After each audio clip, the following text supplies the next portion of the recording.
Olá pessoal, me chamo Júnior, faço parte da equipe Trader. Estou aqui com vocês para falarmos sobre finanças pessoais, sobre investimento, principalmente no mercado de ações, via análise fundamentalista. Sou formado em administração de empresas, tenho um MBA pela Fundação Getúlio Vargas e atuei 20 anos no mercado financeiro brasileiro, trabalhando em bancos estrangeiros, ok? Estou aqui para compartilharmos experiência, conversarmos um pouquinho sobre a empresa, olharmos umas fotografias. Eu costumo falar que quando a gente pega uma série de fotografia do que a empresa já fez, a gente tem a oportunidade de ver um filme do passado e entender um pouquinho a trajetória e a história desta empresa, ok?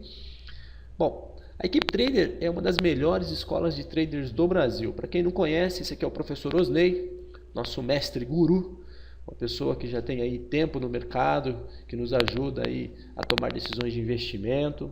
Todo dia aí ele está falando sobre análise técnica, às 17h30, de segunda a sexta-feira, uma audiência bem bacana. E a equipe Trader é patrocinada pela HR Investimento, agente autônomo de investimento. A HR, ela é a agente autônomo que está vinculada à corretora Rico. A corretora Rico é uma das corretoras com melhor relação custo-benefício do mercado, uma corretora muito bacana. Nós aqui da equipe Trader utilizamos o home broker e a plataforma gráfica da corretora Rico. Caso você tenha interesse de conhecer a HR Investimento, a equipe Trader e a corretora Rico, abra sua conta conosco. Você vai ter aqui um atendimento personalizado, um pessoal bacana que atua aqui com a gente para te atender, além de conteúdo exclusivo para quem aqui faz parte da equipe Trader. A equipe Trader gera conteúdo exclusivo para HR Investimento. Bacana? Bem, sejam bem-vindos todos e obrigado aí pela audiência. Feito o nosso merchan, podemos partir para frente e falar um pouquinho sobre esse trabalho que nós vamos desenvolver. O que esse trabalho é e aquilo que ele não é? Bom, aqui a gente vai estudar demonstrações financeiras contábeis de uma empresa. A gente escolheu uma empresa a pedido de vocês, a gente está dando uma estudada nas fotografias que ela já gerou. Nós vamos avaliar os indicadores dela, aquilo que ela já publicou, que ela já fez, a gente vai fazer umas contas aqui, vai chegar nos indicadores. Qual o objetivo principal? O objetivo principal é separar o joio do trigo. Nada mais que isso, separar o joio do trigo. Ô Júnior, poxa, não dá para tomar decisão de investimento, já não dá para investir ou não na empresa com base nesse estudo aqui, nessa meia hora de estudo? Não, pessoal, não dá. Infelizmente, eu queria poder dizer para vocês, beleza, vamos socar a bota, vamos investir, vamos arrebentar, empresa ótima. Não dá. Esse estudo aqui, a gente vai fazer somente separar aquilo que é bom daquilo que é ruim. Não é uma recomendação de investimento, é importantíssimo que vocês tenham isso claro, não é uma recomendação de investimento. A gente não pode recomendar compra e venda, e não devemos e não fazemos isso, mas a gente quer sim que você tome a melhor decisão para os seus investimentos com base em conhecimento. E também não é uma análise completa e definitiva, porque faltam outras variáveis a serem estudadas, como o mercado em que essa empresa está, como a economia como um todo, as perspectivas da economia como um todo, e mais ainda, né, entender e elaborar uma projeção do futuro. Somente depois de cumprir essas etapas é que nós conseguiríamos fazer uma recomendação. Então aqui não é o caso, ok? O disclaimer aqui diz a mesma coisa que a gente acabou de comentar, que os fins deste trabalho são educacionais. A gente busca aqui conhecimento, dar aula, preparar as pessoas para conhecer um pouco mais, com mais informação, poder fazer investimentos mais assertivos, mais efetivos no mercado de ações, ok?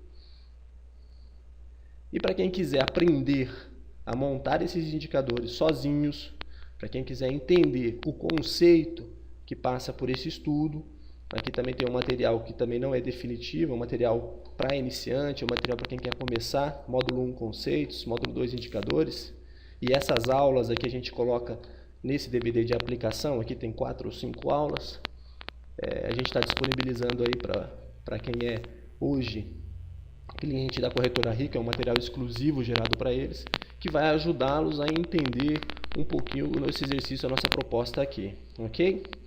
Beleza. Qual é a empresa escolhida hoje?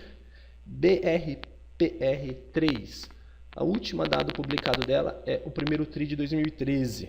Apesar de nós já estarmos no dia 20 de junho, a gente tem aí, finalizando o segundo TRI, Só que a publicação, obviamente, só vai sair em julho, provavelmente, mais tardar em agosto.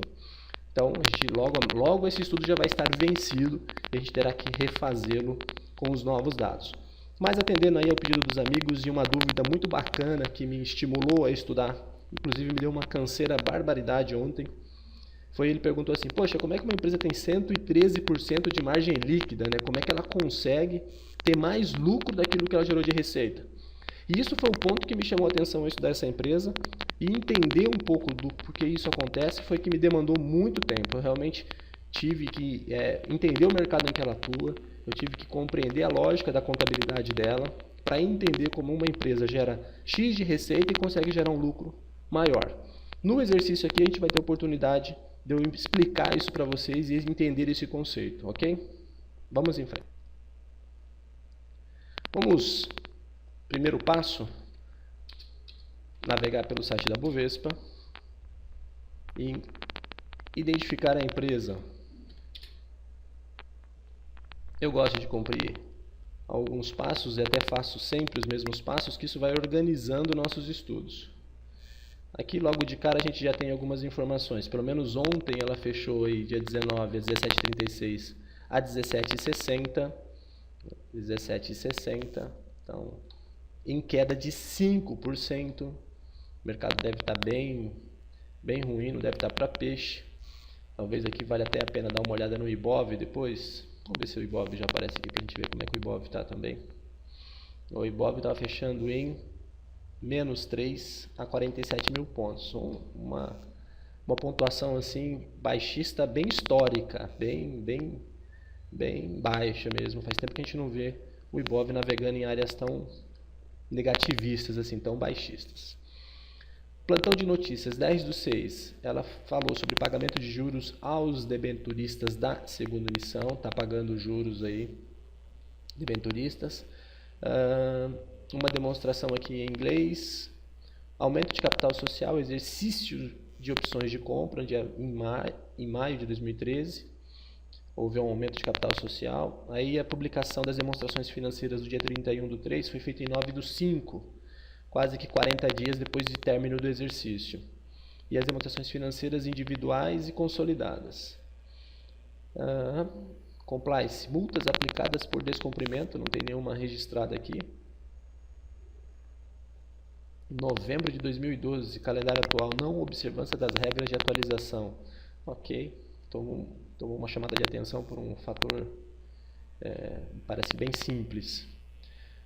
Rapidamente, visão 31/3 contra posição 31/12. 31/3 contra 31/12. A gente tem um material preparado aqui para fazer esse estudo, mas rapidamente a gente já pode tirar algumas análises aqui, algumas conclusões pelo menos, né?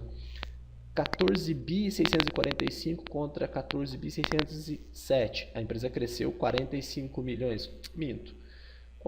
39, 30 e poucos milhões aqui dentro deste trimestre. Então a empresa cresceu. Já é um sinal positivo.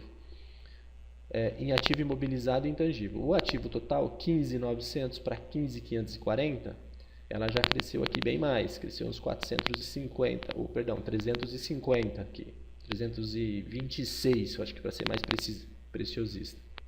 Patrimônio líquido, 8.191 contra 8.103, cresceu também. Então, os sinais que a gente está vendo aqui em termos de ativo, patrimônio líquido, houve de crescimento. No caso atribuído à controladora, crescimento também. Então, pelo menos nesse trimestre a empresa cresceu. Receita cresceu? Cresceu, parece que cresceu bem, comparando 1/1 de 2013 a 31/3 de 2013 e 1/1 de 2012 a 31/3 de 2012, ou seja, o mesmo período, lá ela fez 101 e aqui ela fez 225, mais que dobrou, bacana. O resultado bruto também mais que dobra. O resultado financeiro, cresceu também, isso é ruim, porque a gente não quer que isso aqui cresça, então aqui tem um número ruim, vamos dizer assim, e bastante ruim também, 100 milhões. Se aqui cresceu 100 milhões em receita de venda, na verdade cresceu 124 mais ou menos, cresceu aqui também 120 e pouco em resultado financeiro. Então a venda, olha só que pessoal, já começa uma análise interessante, que ela cresceu em receita de venda, o resultado financeiro comeu, praticamente. Pode ter sido uma coisa pontual vamos ver depois. O resultado líquido das operações continuadas, ok, caiu. Lucro prejuízo do período. Aí houve uma queda substancial, né? 450 para 84,90. Então houve uma queda aqui também no lucro no período. É mais um sinal não tão bom assim. Atividades operacionais, houve uma melhora.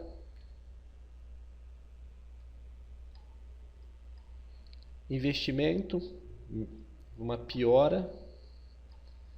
Financiamento, houve uma melhora. No caixa, né?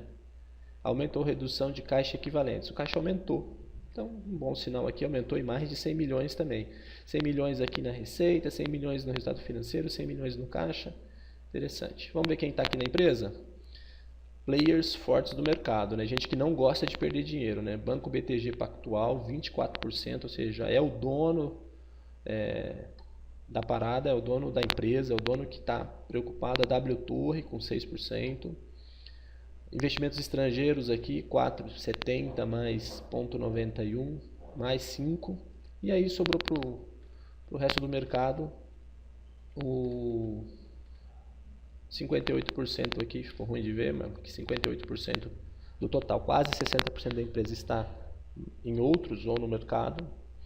E aqui o BTG Pactual é o principal interessado, o principal por ele. A BR Properties, Brasil Properties, é do BTG Pactual. Pessoas físicas, 6.000, institucionais, 1.400, 309, 99% das ações aqui em circulação no mercado, composição do capital social, somente ações ordinárias. Ok? Navegar pelo site da empresa, muito rapidamente.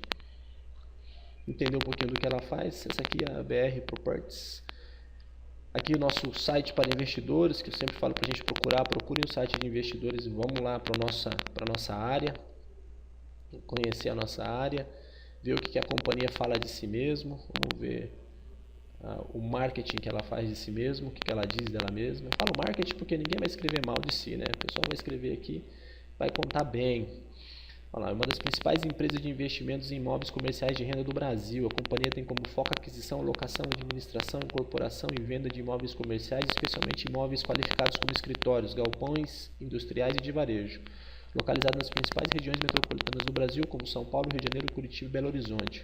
O objetivo da BR é adquirir imóveis comerciais estrategicamente localizados, entendidos como de forte potencial de rentabilidade e valorização, e a oferir receita de locação por meio da administração proativa e dinâmica, voltada a adicionar valor aos imóveis de propriedade da companhia, o que implica investimentos em melhoria e expansão com aumento da área locável e redução de custos de ocupação. Bom, bacana. Sabemos que ela trabalha o quê? Imóvel. Sabemos qual é a receita dela? Aluguel. Isso é importante. Ela compra o imóvel, investe no imóvel, gera valor agregado ao imóvel e consegue alugar esse imóvel por um preço que lhe seja interessante. E esse aluguel é a receita dela. Muita pessoa física faz isso. Isso aqui virou uma empresa. Aqui tem foto de um galpão que ela tem. Aqui, depois de passar pelo perfil, vale a pena ler estrutura, fatores de risco. Eu gosto de ler, a gente já viu no exercício anterior. Estrutura societária, acabamos de ver no site da Bovespa. Vale a pena passar pelos documentos aqui, dar uma lida com mais calma. A gente não faz isso agora, como eu disse, por questão de tempo, senão a gente prejudica a aula, aquela avaliação contábil da empresa. Mas vale a pena, ok? Tem muito legal, eu já li aqui na Central de Resultados e recomendo que quem está com afinidade por essa empresa, está com vontade de investir nela, que leiam aqui as divulgações do quarto trimestre de 2012. Pô, Gino, faz 6 meses que isso aconteceu. É verdade, faz 6 meses que isso aconteceu. Mas essa publicação vai te dar uma boa visão da empresa para você conseguir entender o business dela, entender a lógica dela, entender aquilo que ela valoriza, aquilo que ela gosta. Então aqui tem aí a divulgação do quarto trimestre de 2012 e na sequência ler já a do primeiro TRI de 2013, que ela já publicou. Vejam quanta informação ela coloca aqui neste material. Informação pra caramba. Os destaques, a administração faz seus comentários. Reavaliação do portfólio, o que ela vendeu, por que ela vendeu, estudo de caso, o que é destaque financeiro e operacional, aonde ela está mandando bem, comentários da administração de quarto TRI de 2012, ou seja, do quarto TRI especificamente, de 2012, de todos os elementos que a gente está conversando aqui, receita bruta, líquida, depreciação, geragem administrativa, vacância, resultado, EBITDA, o fluxo de caixa da operação, o FFO, o fluxo que vem da operação, os fundos que vêm da operação, aí os indicadores operacionais que não aparecem nos indicadores contábeis, que é a administração de propriedades, locação, vacância, inadimplência. Isso aqui influencia no resultado dela e ela já vai dando outras informações que não são aquelas publicadas em balanço. Então, super bacana você ler este material aqui para ver o que ela está dizendo do comportamento dela. E aqui tem que ser muito transparente, porque se os números não estiverem bons, as coisas são publicadas dessa forma e geralmente vem uma justificativa para aquilo que não está bom e um plano de ação para aquilo que precisa ser alterado. Preço do aluguel médio por segmento, os projetos recém-entregues, a reciclagem, os projetos em desenvolvimento, como é que está ela no mercado de capitais, dividendos e até um glossário, para quem quer conhecer alguns termos específicos do setor, tem um glossário aqui. As demonstrações de resultado do exercício, balanço patrimonial, fluxo de caixa e apêndice de nova oferta. Então, não vamos deter aqui muito tempo. Só estou comentando com vocês, trazendo para que vocês vejam aonde pegar a informação e o que ler, por que ler, para que vocês se estimulem a continuar estudando os fundamentos da empresa antes de investir, conhecer um pouco mais do papel. Aqui nós não agimos como especuladores, que é compra e venda, compra e venda. Aqui nós nos preocupamos em colocar o dinheiro por um prazo maior, por um tempo maior e que fiquemos um pouco blindado da sua oscilação, da sua variação. Nós queremos não nos preocuparmos tanto. Por isso precisamos estudar bastante aonde investir, que papel temos afinidade. Gente que gosta, que já trabalha com aluguel, que já tem renda de aluguel, que conhece o mercado de aluguel, vai acabar tendo afinidade com essa empresa. E como diz aí alguns mentores, se não me falha a memória foi o Peter Lynch que fala isso, invista no mercado que você conhece, naquilo que você domina, naquilo que você já tem algum tipo de familiaridade. Beleza? Recomendo também a leitura do do primeiro TRI de 2013, onde ela comenta aqui, anuncia EBITDA ajustado de 212 milhões com margem de 94%. Olha só, aqui logo de cara a gente já tem uma coisa que chama bastante atenção, né? Como é que uma margem tão grande assim, de onde vem essa margem tão grande assim? Lembrando que a gente viu esse papel em queda no primeiro site lá da Bovespa, esse papel sinalizando queda, né? Vamos lá para a parte contábil da coisa? Vamos passar bem rápido, pessoal. Empresa crescendo aí bastante, com uma velocidade interessante. Ela veio pequena durante muito tempo. Ela veio aqui muito... Daí começou a embalar uma aceleração aqui e aqui houve a One Properties, integrou-se ao grupo aqui, e houve um salto. Ela dobra de tamanho, passa a ser uma gigante do mercado e continua um processo de crescimento aqui de ativos positivo, né? Um crescimento bacana, acho uma coisa que vale a pena a gente marcar como um azul aqui, que está indo bem. Empresa com ativos em crescimento, uma empresa de 15 bilhões e 900 de tamanho. Okay? Isso não é valor da empresa, estou falando que é o valor de ativos que ela tem. Ok? Ativo circulante versus passivo circulante. Já houve tempos aqui em que ela esteve mal. No ano passado, na mesma época, março de 2012, junho de 2012, não tinha muito caixa em relação ao passivo circulante. Mas reequilibrou a situação. Ambos estão subindo, ou seja, os compromissos de curto prazo e as obrigações de curto prazo, os direitos de curto prazo estão subindo. Isso aqui a gente vê uma subida nos últimos 2 trimestres, não passou o máximo, mas vem pelo menos bem equilibrado. O ativo circulante maior que o passivo circulante, isso é super importante. O azul tem que estar acima do vermelho. O contas a receber, 173 aqui na última posição e o contas a pagar, 17. Bom, isso é ótimo, né? Um contas a receber maior que um contas a pagar. E um caixa aqui de 711 milhões. Legal. Crescendo também. Outra informação positiva aqui, né? O caixa vem crescendo. Isso é legal. Já teve um bi, houve desembolso, agora houve um crescimento de novo. No caixa está com 711. É uma posição importante, uma posição bacana aí da empresa. Dívida de curto prazo é bem menor que a dívida de longo prazo. A dívida de curto prazo é a dívida aqui no final, em vermelho, a gente pinta em vermelho justamente pelo caráter de urgência dela. E uma dívida mais tranquila aqui é uma dívida de longo prazo, a dívida em amarelo. A empresa, naquele material anterior, ela detalha os vencimentos das dívidas de curto e longo prazo, entendeu? Estou falando de uma dívida de longo prazo aqui de 4 bilhões 598, um total de dívida acima de 5 bilhões. Quando você tira as disponibilidades, ainda fica uma dívida líquida alta. Ou seja, ela tem 700 milhões lá no caixa, que a gente viu. Então, para saldar a dívida em termos financeiros, ela está sem caixa, mas a dívida de curto prazo é pequenininha. Para a dívida de curto prazo está tudo bem. Vamos se preocupar agora é com o andamento da carruagem. Beleza? Aqui embaixo a gente já está falando do patrimônio líquido. No caso do patrimônio líquido, houve o mesmo comportamento que a gente notou na empresa. A empresa vem, depois tem uma mega acelerada aqui, e aí mantém um crescimento interessante. A gente estamos falando de 8 bilhões. Um crescimento pequeno em relação ao último trimestre, mas mesmo assim um crescimento, ou seja, os sócios estão enriquecendo com a empresa está tornando os sócios mais ricos, o patrimônio está evoluindo, bom sinal, apesar de a aceleração aqui ter caído. Rentabilidade do patrimônio de terceiros e do patrimônio próprio positiva, está pagando aí 2 e pouquinho, uma rentabilidade positiva, 4,37, e o patrimônio próprio já chegou a remunerar acima de 28 e agora está na casa entre 9, 10 e 15%. Uma remuneração interessante, uma remuneração positiva e interessante. Na casa de 2 dígitos, a gente já andou navegando em empresas com uma remuneração menor, mas também já vimos empresas com remuneração maior. Ok? Margens. A margem aqui, pessoal, essa de trás aqui é por falta de informação. Eu não consegui coletar todos os dados que eu queria, né? Então eu não tenho esses dados aqui. Mas aqui ela vem numa margem altíssima, né?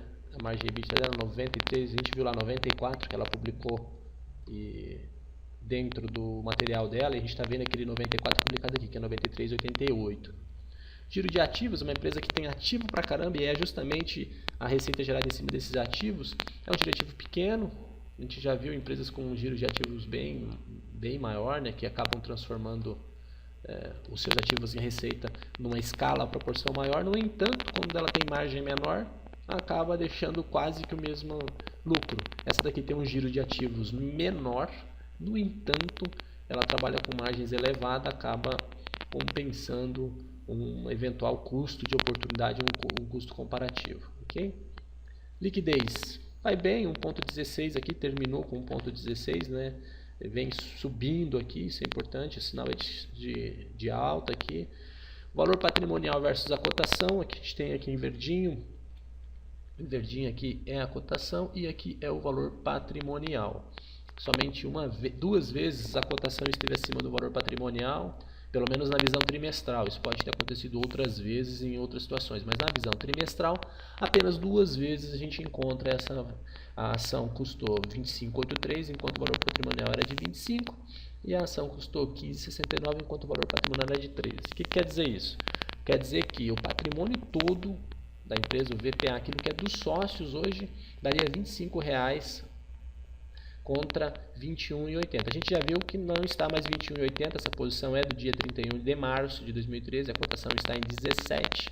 Então, essa distância do valor patrimonial e do valor da cotação acaba que está aí hoje nos seus maiores níveis. Essa distância entre um e outro aqui vai estar hoje numa distância bacana, interessante. Vamos ter aqui uma diferença entre um e o outro interessante.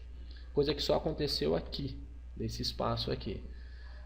Em 2011. Lembrando que a gente não tem cotação anterior a 2010 por causa da integração que ela fez com a One Properties, o código, só consigo ter cotação a partir dessa data aqui, ok? Mas essa avaliação aqui é uma avaliação que a gente sempre faz, a avaliação do VPA, a gente preste atenção nisso, porque é uma oportunidade de a gente comprar com uma certa segurança. E aqui está interessante, vamos continuar estudando, uma coisa bacana, já deixa a gente um pouquinho mais motivado a estudar, porque ela não está assim cara, extremamente cara. Os múltiplos também, preço sobre lucro, estão múltiplos interessantes. Por que interessantes? São múltiplos que estão baixos, 9,68, 7,98. Não são anos que nós teríamos que esperar para termos o retorno a partir do lucro. Eu compro a determinado preço, ok? E aí eu tenho que esperar esse lucro começar a entrar. Eu tenho que esperar isso aqui em anos para o meu lucro voltar. Então, quanto maior o lucro, mais rápido isso aqui volta. Quanto menor o preço, mais rápido isso aqui volta. Agora, se o preço está caindo e o lucro está subindo, isso aqui tende a cair bastante, porque volta muito rápido. É um bom sinal para quem é investidor, é um outro bom indicador. Então, temos dois bons indicadores aí, o VPA e o P sobre L. Mas vamos continuar estudando, porque a gente tem algumas outras coisas que a gente precisa olhar com bastante atenção.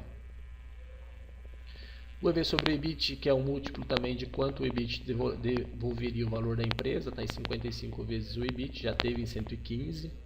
Deve estar oscilando aqui, porque esse aqui não envolve o preço. Vale a pena a gente esperar, lembrando que a gente está aqui, né, com uma defasagem bem grande já passou bastante tempo da publicação, a gente entender para onde vai essa linha aqui no futuro, né? Ela sobe, ela desce, para a gente olhar. Então é sim fundamental, apesar desse exercício estar sendo feito agora, que a gente espere ou fique muito atento às próximas publicações dela.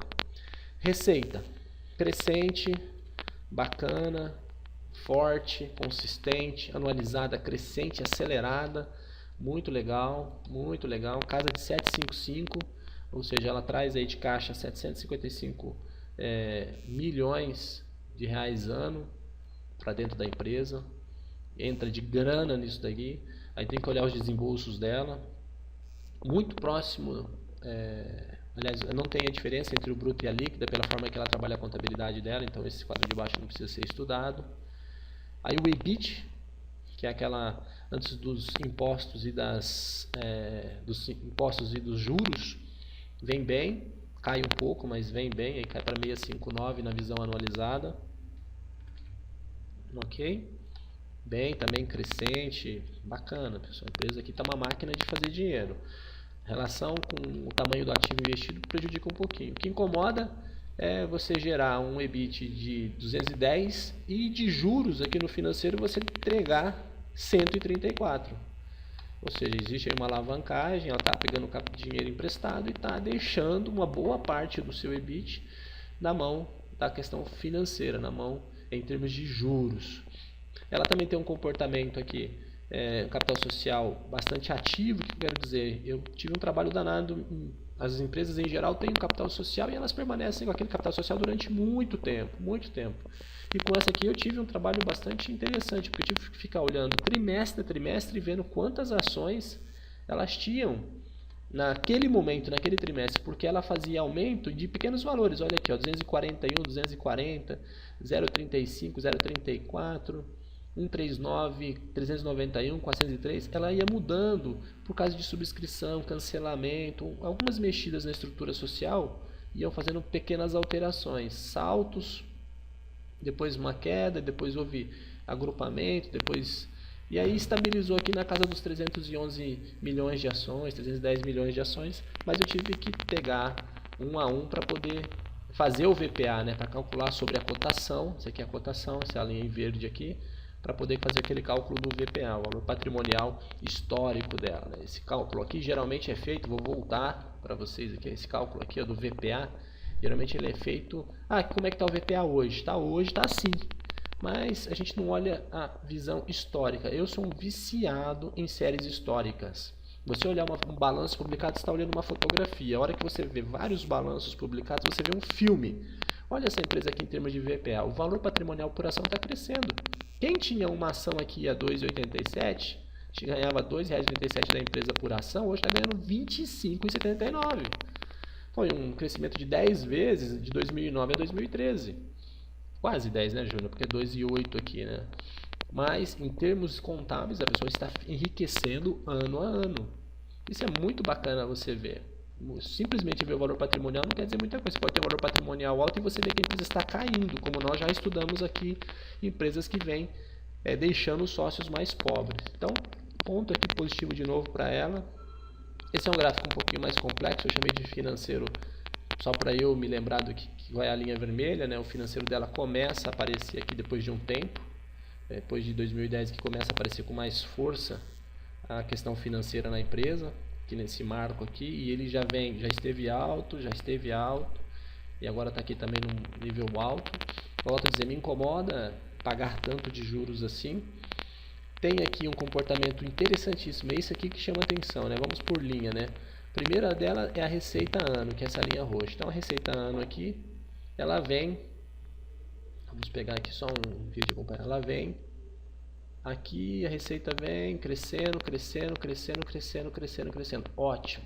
Aí da receita a gente faz o EBIT, ou o EBITDA, pode ser um ou pode ser o outro, EBITDA ano, que são essas linhas roxas e essas linhas verdes, que também vem crescendo, acompanhando aí a evolução da empresa, elas vêm evoluindo um pouquinho abaixo da receita, óbvio, porque você desconta juros, você desconta, aliás, o custo de venda, você desconta a despesa administrativa, não tira a amortização e depreciação, e aí vem deixando uma boa parte em lucro. Então, uma margem alta de EBITDA e EBIT, porque realmente é aluguel, né? Não está fabricando, não está comprando, não tem força de venda, compra e recebe o aluguel. Faz todo sentido aqui você ter uma receita nessa esfera e depois você ter o EBIT, e o EBITDA um pouquinho mais abaixo. O que chamou a atenção e me estranhou, né? Foi justamente a questão do lucro. O lucro em si tinha um comportamento. Como é que você pode? Não entrou tanto caixa assim, entrou tanto. E como é que ela dá um lucro lá em cima? Depois um lucro mais lá em cima ainda. Aí o lucro cai, próximo da geração de caixa dela, que foi a receita. Aí o lucro maior que a receita. Outro lucro maior que a receita. E aí cai de novo o lucro. O que é isso, né? Não está entrando caixa? Como? Explica. Vou já comentar. Já eu comento. Calma que eu já comento. E aí a disponibilidade eu coloquei aqui para ver também como anda a situação de caixa dela. Então toda a receita dela ela tem caixa, ela tem dinheiro no caixa. É a linha em laranjado aqui. Ok? Um pouco confuso, talvez eu melhore isso aqui para a gente entender, mas essa leitura de lucro ser maior do que a receita necessariamente vem de um exercício de valorização do patrimônio. Ou comprou um prédio, aquele prédio teve valorização, essa valorização entra como ganho para a empresa, está sendo contabilizada como ganho. Então, toda vez que ela faz uma reavaliação do portfólio dela, ela percebe que ela ganhou ou perdeu valorização de determinado bem ou imóvel. E isso faz com que ela contabilize que ela está com um ganho. Esse ganho não é financeiro, mas é um ganho que diz que a empresa está crescendo, que a empresa é maior. Ela compra um terreno, investe no terreno, aluga. Este valor, há uma valorização de mercado, e isso vem beneficiando a empresa. Pô, Júnior, mas quem avalia? Aí tem toda uma metodologia, toda uma empresa contratada. Eu não consigo avaliar isso daí com profundidade. O que é assim? Eu não consigo dizer se isso está sendo feito da melhor forma ou não está sendo feito da melhor forma, não tem como dizer isso. Mas os auditores independentes que assinaram o relatório estão dizendo que isso está adequado. Isso mostra o porquê do lucro ser maior, apesar de ser um lucro apenas contábil, do que a geração de receita. Acontece também que ela pode vir a vender algumas propriedades. Isso não é receita líquida da operação. A venda entra como outras despesas, entra depois do EBIT e depois do EBITDA. E também pode gerar um resultado bacana aqui para a empresa. Então esse 1 bi 200 aqui que a gente está vendo de lucro, mesmo que não tenha entrado tanto de receita, é por conta da valorização patrimonial. Se os imóveis desvalorizarem, ela começa a não contar mais com essa energia, vamos dizer assim, né? com esse ganho, e passa a contar inclusive com prejuízo, ou seja, vai ter que contabilizar o prejuízo daquilo que hoje contabilizou como um lucro. Okay? Estando bem feito, estando bem avaliado, estando correto, preço justo de mercado, e o mercado continuando aquecido em desenvolvimento, isso pode não trazer nenhum tipo de problema. No entanto, se a gente tiver qualquer tipo de desvalorização no mercado, de imóveis muito acentuada, ela vai sofrer muito em duas vertentes, que também o aluguel vai cair, a taxa de vacância aumenta e ela vai ter que contabilizar essa desvalorização também no seu balanço. Ela ganha na valorização, mas pode vir perder na desvalorização. Me mostra uma coisa interessante, a tal da reciclagem de portfólio que ela diz estar fazendo no material que eu li. Isso faz com que me chame a atenção que ela está atenta a isso. Gostei muito do profissionalismo do material, do capricho do material. A gente lê bastante informação aqui das empresas. Ela tem realmente, sim, qualidade no material que ela apresenta. Consistência, bastante número, extremamente padronizado, organizado. Ó, o diretor aqui de relação com investidores está de parabéns. Muito bacana mesmo. Vale a pena você prestar atenção e isso passa bons sinais. Eu acredito que uma empresa bem organizada se reflete nesses quesitos. Vamos lá, dividendos a pagar, ela não tem nada contabilizado hoje, dividendos pagos, pagou bem aí, pagou 160 milhões aí, final de 2012. O que eu pego? Eu pego sempre o final do ano e vejo quanto foi aquele ano especificamente, não necessariamente foi nessa data, é só fazer uma referência ao período. Então essa organização aqui é minha, não é uma organização contábil nem de fato, ok? Não esperem, ela pagou nessa data, não é isso, tá pessoal? Ok? Aí uma visão de yield, quanto foi aqui? 6%, perdão, 0,5%, aqui foi 1% e agora foi 2% de yield pago, baixo pra caramba, frente ao que a gente entende que seja interessante, né? A gente não ganha nem da inflação aqui, mas a empresa está crescendo, a empresa está valorizando, o VPA dela em andamento, o EBITDA acabou aparecendo novamente aqui, a leitura dele, não precisamos nos preocupar. E aqui já a visão de margem, já finalizando o nosso exercício aqui, margem bruta, o EBIT e a margem líquida. Podia ter colocado o EBITDA aqui também, mas não vai fazer diferença, nós já vimos. Aí a margem bruta vem em azul, ok? Uma margem alta quase, que ela é 100% do processo, né? E aí a margem vem acompanhando muito próximo. E a líquida, por conta daquilo que nós já conversamos, que é sobre a valorização dos imóveis, faz com que o resultado fique bem acima efetivamente do caixa que está entrando trimestralmente, mensalmente na empresa. Quadro resumo de novo da margem líquida pelo ROI e a dívida. A dívida é sempre uma coisa que nos preocupa, né? Se ela estiver crescendo é preocupante, mas uma margem líquida é interessante, então nada aqui que nos preocupe no momento. Ok? Bom, foi o último quadro. Explicando a pergunta que me fez fazer isso aqui, Júnior, por que ele tem uma margem líquida acima de 100%, né? Como faz? Volto a dizer, questão de valorização do portfólio que ela fala e ela explica neste material aqui, a metodologia, inclusive está aqui, ó, metodologia utilizada pela CBRE na avaliação das propriedades.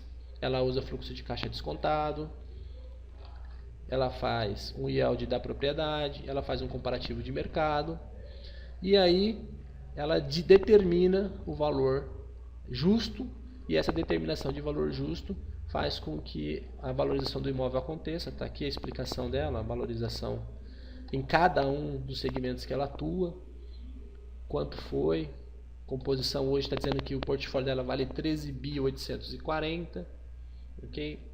Essa valorização aqui de ativos que a gente está vendo impulsionar os lucros da empresa. A geração de caixa não, mas os lucros sim. Preocupa que a geração de caixa versus os lucros estão muito próximas, né? Muito próximas. As despesas financeiras aí preocupam um pouquinho. Se a gente conseguir rapidamente ver a questão das dívidas, a composição das dívidas, seria bacana para a gente poder ter a última visão, que é a que acho que deveríamos estar atentos. Mas se essa pagasse mais dividendos, com certeza teria uma atratividade maior do mercado aí, né? Ela chamaria mais atenção, né? Hoje o que está fazendo com que ela ande é realmente a valorização dos papéis e do próprio VPA, se bem que o mercado está penalizando a empresa nos últimos tempos, vem derrubando o papel. Achei o que eu queria.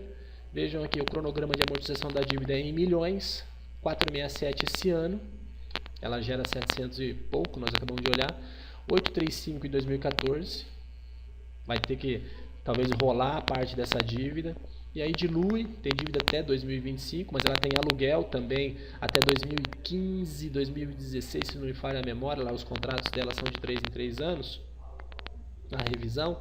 Então a gente tem aluguel já fechado, isso vai se movimentando, né? 2017 a coisa seria o mais alto aí, 532. Ano que vem é um ano preocupante em termos de dívida para essa empresa, ok? Ela vai ter que honrar alguns pagamentos aí, se ela continuar fazendo o que ela vem fazendo, e pelo que parece vem fazendo muito bem feito, a administração, a gestão, o cuidado, o capricho que você vê no material aqui, me parece que está uma empresa com um time de ponta. Assim, gostei do que vi, apesar de não entender completamente esses critérios de contabilização de lucro, isso me deixa um pouco desconfortável, mas no âmbito geral me passou uma mensagem extremamente positiva, pareceu bastante interessante, ok? Bom, espero que eu tenha conseguido explicar um pouco para vocês aí do trabalho da BR Properties, BR3 desse papel. Agradeço a participação aí, a presença de vocês. Qualquer dúvida, qualquer bate-papo, quero conversar, não gostei, qualquer crítica, conversa com a gente, estamos aqui sem verdades absolutas, a gente não tem posição radical, a gente está sempre disposto a conversar, disposto a entender o outro ponto, a dialogar. A melhor das intenções aqui, volto a dizer, é preparar o investidor para a tomada de decisão, ajudá-lo na tomada de decisão, olhando algumas variáveis que podem ser importantes. Okay? Atendimento@equipetrader.com.br é o nosso e-mail, mande para nós sua dúvida, sua sugestão, teremos o maior prazer em atendê-lo. Agradeço a audiência, a participação e até o nosso próximo vídeo. Forte abraço.